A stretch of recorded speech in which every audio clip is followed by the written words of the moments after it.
So effectively, I head up our speech analytics practice. And what I'm going to be talking about today is speech analytics, but kind of in the context of quality assurance, but also some of the other use cases as well. You may be familiar with this slide by now.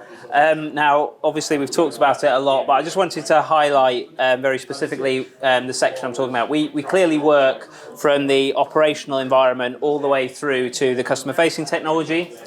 But the part I'll be talking about today sits firmly in the middle here, and it's about supporting the agent and getting the right information back to the agent, back to the person it can provide the most value to. So we'll start with quality and compliance and the idea of automation in that space, and then we'll move on to, I guess, some of the more forward-looking technology or the newer technology, which is about assisting the agent in real time.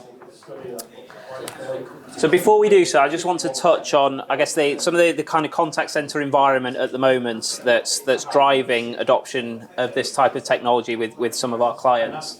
So does anybody here work in a regulated environment, like FCA or... Yeah, okay, we've got hands up. So you'll know, no doubt, things like Consumer Duty. There's an increasing focus on compliance and the monitoring of consumer outcomes. So that's not just kind of within financial services organisations, but also across the board as well. The cost to manage both the contact centre and those compliance processes, whether it's through increasing volumes or the cost to hire agents, is just going in one direction. And then also the complexity of the interactions. As we go through the process of things like digital transformation and automating what's perceived as those easy contacts, so checking your bank balance, you don't have to ring them anymore. What we're left with is an environment where we're expecting more and more of the agents to deal with these complex inquiries, to deal with the vulnerable customers, and to rely on reasonably old processes to do so. So it's a really, I guess the crux of it is it becomes quite a difficult role. So what I'm going to talk about now is kind of quality assurance and fundamentally manual quality assurance process. So I'm going to guess that most people here have some kind of quality assurance process in the contact centre. Some nods. Is it manual at the moment? Bit of both, okay. And how about guys down the front? Are you bit of both as well? Okay, good. First, second group that's had a bit of an automation in that space. So there is a bit of an issue with kind of quality assurance, or certainly manual quality assurance. Again, that's kind of driving the adoption of technology like it will be for you. So firstly, it's the limited sample size. It's just a problem. Most people are somewhere around the kind of 1% of the organisations that we speak to of their calls are being assessed. That's clearly nowhere near enough to either understand how an agent is performing or understand any kind of process improvement in the contact centre. What we see is roughly about kind of 4 per agent per month as a norm, although somebody in the last group did 10. It's reasonably delayed in terms of the insight and the value that it can drive, because what typically happens is that you're assessing a call probably from the last week, maybe 2. You're taking some time to assess it itself, update the relevant systems, and then you're either coaching it at the next available point or with the next month-end one-to-one or however it might be. But ultimately, the value that the data can provide is delayed, and we are kind of restricted, I'd say, with the limited volumes. It's also quite time-consuming and costly. So your typical kind of QA assessor probably gets through between maybe 5 or 10 a day, and the cost to hire those people, again, loaded cost is probably about £35,000 a year.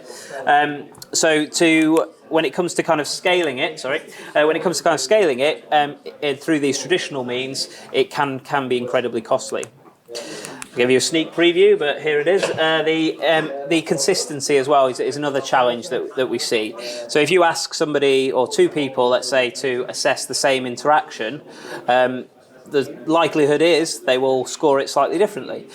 We often see some quite subjective matters in quality assurance processes. Did we ask the customer all the relevant questions? Well, what's all the relevant? I might define that differently to Sandeep or somebody else.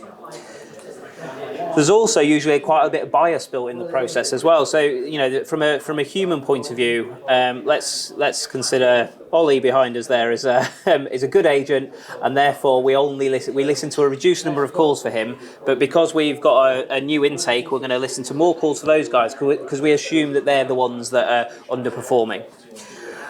Or within the process itself. So again, quality assurance teams have to usually have some kind of productivity measure.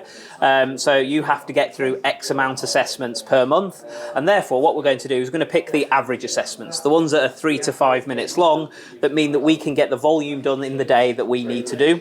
But the idea of trying to find those coachable moments or those potential risks to the organisation is limited by that.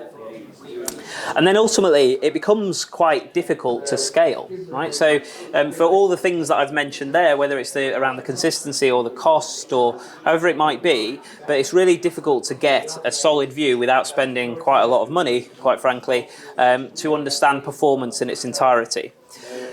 So what we're going to do next is we're going to play a little game, and this is where, now especially as we're on camera, I do need some audience participation.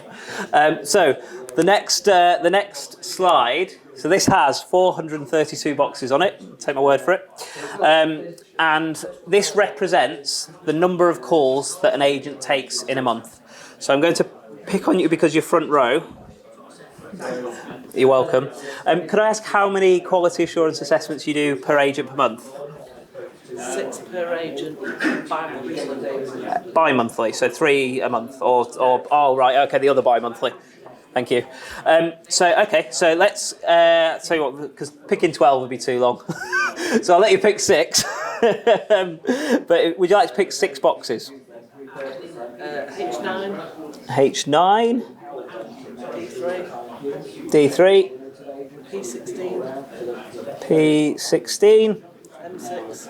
N6. R22. R22. O20. There we go. So, if you imagine this is now that agent's performance, could you tell me what the picture is and what's happening? No? It's good. Oh, that was the plan. Don't worry. But I guess this is a visual representation of what's happening in a lot of contact centres today, is that we're sampling interactions. You know, this, to be honest, you do quite a few more than others. So like I said earlier, 1% is pretty normal. And there's even some organisations that don't do any. And then we're expected to not only understand and be able to feedback and coach that agent, but identify all the possible risks to our organisation through this method. Now that's clearly leading towards this point where technology comes in. And AI can be used to provide that visibility of across the interactions. So if there is a potential risk to the organisation, you'll be able to see it. So that was the picture. So my next bit, we've kind of half covered this, but I think there's some use of speech analytics currently. Yeah.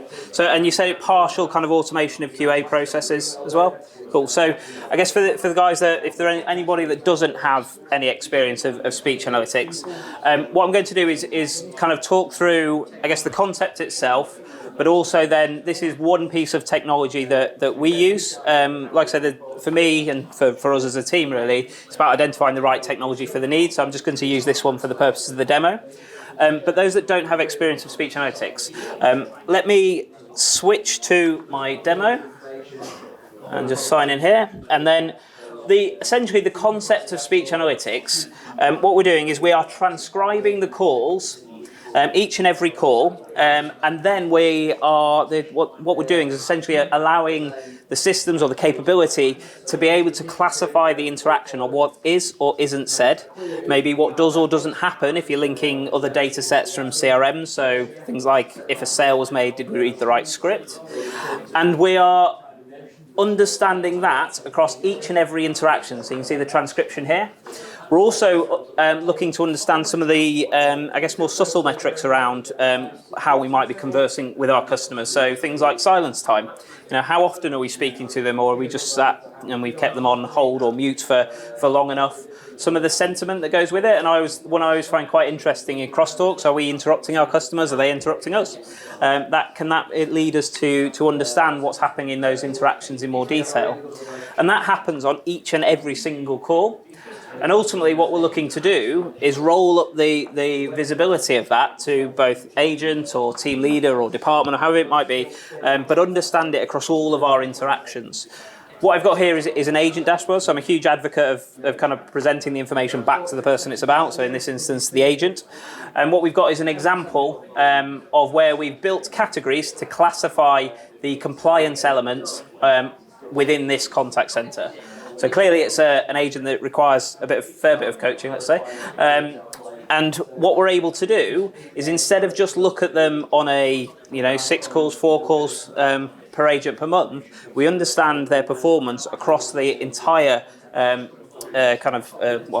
population really, and we're able to present it back not only to them but also to whoever it might need to see it, and make then any training or coaching bespoke to what that person requires, not the kind of sheep dip approach of, well, we know that DPA questions are a problem, so therefore we'll push everybody through that training.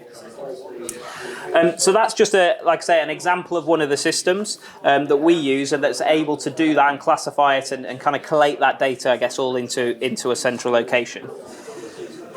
It's still, let me just flick back. Yep. So I guess one of the things this has, though, is it still fundamentally has a problem in that what we're doing is we're identifying failures once they've happened, picking up on them after the fact, coaching the agent, and then praying to God they don't happen again. And that's, I guess, where the speech analytics market has been for 10, 15 years. And traditionally where the business case was built around improving QA processes and the efficiencies within that team.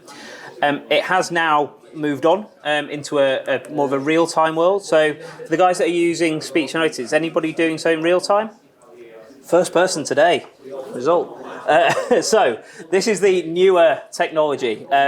Now, this is a video, but before I press play, I'm just going to explain what's going to come up on screen, because I appreciate some of it's a little bit difficult to read.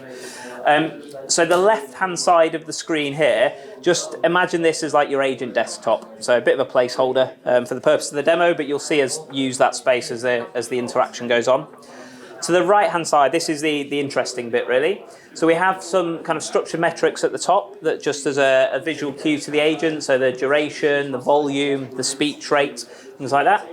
And then on the left-hand side here, we've got these pink boxes. So these are our compliance elements. These are effectively the things that must be said during the interaction. And you'll notice as the call progresses, the system will effectively tick them off on behalf of the agent in about 1 to 2 seconds, and then provide that kind of, I guess, visual cue of what's missing. You'll also notice, as you kind of come towards the end of the call as well, is that what this is changing in terms of the context of the call. So it's not just a tick list being lifted off the desk and put onto a computer screen. It's understanding the context of the interaction and then changing what's considered compliant based on that conversation. On the right-hand side, this is kind of titled events. So in a similar way to the kind of compliance elements, but what this is doing is understanding the context of the call and then presenting information that might be relevant to support that agent. So for the purposes of the demo, what you'll see is a link through to an external website. But most common use cases here are things like links to knowledge bases and knowledge base articles, again, saving the agent the trouble of going looking for them, or links to things like the automation platform as well, where you can go through and ask the agent if they want to go send a task to be completed in the background. At the bottom part, there's a couple of bits here that I'll highlight. So the first is the little widget for vulnerability. So vulnerability is probably one of the things I talk about most with clients today, because it's quite a hot topic, frankly, with things like Consumer Duty, but also it's a really difficult thing to try and firstly monitor and secondly manage. So historically, I guess what we've done is we've relied on agents to pick up on these subtle cues whilst also inputting data into 4 or 5 different systems, whilst also talking to the customer, understanding the query and looking to resolve it and whatever else they need to do during that interaction. So there's a visual cue that you're able to, I guess, configure for your environment and then act as a visual aid to the agents. And this bit at the bottom here, this is the kind of bit that's really changed the game really when it comes to speech analytics and ultimately building the business case. So this is auto summary. So no doubt everybody here will have had a play on things like ChatGPT, but ultimately that same technology, so large language models, has now been applied to real-time speech transcripts. And ultimately what it's doing is just summarising the interaction in the moment and then saving on wrap time. So it changes the way that you build the business case because it starts to deliver from kind of day one. So enough about me, for me waffling on there, but what I'll do is I'll play this video now. You should in about 3 seconds hear some audio, and then I'll let that go.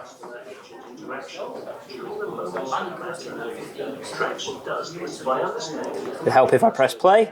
I'm glad this is the one on film. Perfect. Thanks for completing security. The reason for my call today is because I'm not too sure if you're aware, but your loan account is in arrears. It's behind by 2 months. The arrears balance currently stands at £315.65. Yeah, but I've been meaning to ring you. I've been really struggling financially at the moment. I was made redundant 2 months back, and I found it a real challenge to find a job. The stress is mounted up, and buried me in the sand a little. I'm sorry. I've been so low thinking about this, and my anxiety has been through the roof. I mean, I'm a single parent as well, so I'm just concentrating on looking after my daughter. She's 7. Of course, no, bless you. Please don't apologise. Firstly, thank you so much for sharing that information with you. And I'm so sorry to hear that you're going through a difficult time. These things happen, and it's my job to ensure that we try our best to support you whilst you get yourself back on your feet. Oh, thanks, I really appreciate it. Not a problem. Firstly, because you mentioned you're going through a difficult time financially, I have a number for PayPlan, who are a free charity to help support people going through financial difficulty. They've been brilliant with customers I've spoken to before, help manage their finances, reprioritise repayments. How does that sound? Yeah, that'd be brilliant. I didn't even know you could do that. Thanks. Yeah, no problem. Well, I can text the number through to you now on the mobile number we have. Is that okay? Yeah, perfect. Absolutely. I also have a number for Mind, who are a mental health charity that supports people going through stressful and challenging periods of their life. Would you like me to text that through to you now? Yeah, that'd be great. No problem, I'll get that through. How is the job search going? It's been a long process, but yeah, I had a call yesterday actually. Been offered a new job. Oh, that's amazing news, congratulations. Yeah, honestly, huge weight off my shoulders. In fact, I should be able to start making the payments again, to be honest. Absolutely. Well, look, what we want to be able to do today is run through an affordability calculator to help me best understand your financial situation. And then we can discuss setting up an affordable and realistic repayment plan with you, to tackle that arrears balance. How does that sound? Yeah, that's fine. I can run that through now if you want. Yeah, excellent. That'd be brilliant. I do just need to make you aware that any arrears balance can impact your credit file. But once you're in a repayment plan, this will show positively on your credit report to show that you're working with us as best you can. So let's just make a start with the affordability calculator. I'll just load this up for you now. Give me a second. So I'll just pause it at that moment. Like I said, I appreciate that's difficult to read, but as you saw the conversation progress there, we saw the compliance elements both change and be ticked, and then the latest list is now presented to the agent here, as well as the link through to the Mind website in this instance. But as I said, that could be a knowledge base, could be a automation tech, whatever has a URL effectively. And then the bit at the bottom, again, difficult to read, but it's customer made redundant 2 months ago, is going through a difficult time financially, etc. What's really, I guess, really interesting is that this technology, whether it's this one or a different application, is completely configurable to the environment as well. So I had a customer, about a month ago now, where they wanted to just have bullet points because that's how they wrote their notes in the contact center. So instead of the verbatim, you just prompt it a little bit like ChatGPT, and then you get a list of bullets instead. But this for me is fundamentally the kind of game changer in terms of the business case. And I've drawn what it can be referred to as, excuse me, a typical contact center. So in this example, like with an AHT of 500 and wrapper about 125-ish seconds, one of the first questions I always get asked when you show kind of shiny technology is how much does it cost? So this is an example where roughly these systems, depending on which one you choose, what route you go, cost about 5 to 7% of the call. And the benefit that we see is again around about 50% reduction in wrap. I think this is to put this in context. I know there's kind of vendors in the market that are talking about things like a 90% reduction. My personal view is you need to give people some breathing space rather than just try and bash them from call to call. And this in this example where it's only saving 50%, it still represents a reduction of kind of 12.5%, and therefore instead of where we were with this kit of kind of a few years ago of having to automate QA processes, re-engineer them to realise the benefit in QA teams, and typically being the preserve of large contact centres with large QA functions, it's kind of changed the game a little bit, and now starts to pay for itself kind of day one because it's wrapping the calls for you and saving that time, but also then it's allowing you the flexibility, the time, the capacity to develop the system to do what you want it to do in the future. You don't necessarily have to go kind of big bang deployment and deliver all that benefit from day one. So what I just wanted to do is kind of bring it to life a little bit for a particular client and talk about how they used it. So this particular client here is a pension provider. And the solution that we're talking about is actually the one that I've kind of shown you today as well, from Xdroid. So it was all around the use of real-time analytics, and their particular focus was around the identification of vulnerabilities. The kind of pre-deployment, they had roughly, I think it was about 3%-ish of customers that they identified manually as having some kind of vulnerability or vulnerable characteristic, I should correctly say. And when we implemented the system, what we found pretty much straight away was it was actually around about 19%. And for those that do work in a regulated environment, the FCA have kind of changed the definition of vulnerability as of November last year from particularly vulnerable to just vulnerable, and therefore broadened who could come under that classification. And when I was speaking to an expert in that field, he was telling me that the expectation is that they'll go from roughly about 10% of your customer base to about 50%. So there's going to be a kind of huge shift, or there has been a huge shift in how that would be considered. Interestingly, it came up as a question in one of the previous sessions around the FCA using this type of technology as well. And I think it was the 27th, 28th that they had an AI workshop where we suspect that it'll go down the route of them requesting calls and then using it as well. One of the other benefits that they saw was around, so it's not necessarily a compliance element, but still a process that they wanted the agents to follow. And this was around kind of promoting surveys at the end of the call. Now, personally, I'm not a fan of that because it's heavily biased, but ultimately that was the process in this contact centre, and that is what they wanted to promote. And what they saw through just that, again, that kind of supporting information was the ability to drive a greater adoption in that within the contact centre. And then the final point as well was around kind of CSAT. So I guess we've all kind of been in environments where we've bought technology before, and what we've seen when it's not being done well is that people trying to claim benefits that aren't necessarily attached to the tech. So whether it's, we will reduce your attrition, we will increase your CSAT. I think my favourite one was somebody saying they put a knowledge base in and it increased customer retention by 90%. I don't know how, but ultimately, what we looked to do with this client was look at how the sentiment was scored during the interactions when the prompting was used compared to it wasn't. So a kind of test and control environment, and then monitor that customer sentiment through the process as well. And we saw an increase ultimately on the back of them kind of following what the system suggested rather than not. So my kind of final slide for the day really is an offer. I've got about 3, I think, but in advance of the kind of road shows this week, what we've done is we've produced quite a number of reports that effectively we've got hold of annual statements and annual reports, and shown how speech analytics can help your company achieve those objectives. If we haven't pre-built it, we're more than happy to build a bespoke one for you if you've got kind of your company objectives and the like, and it'll take us only roughly a day to do or so. And you can scan higher or probably easier on your pass, just to either book some time with me, get hold of your report, whatever it is you would like to do. But we now have like kind of couple of minutes really, just for you can let your headphones, take your headphones off, let your ears breathe, and I've got time to cover any questions you might have.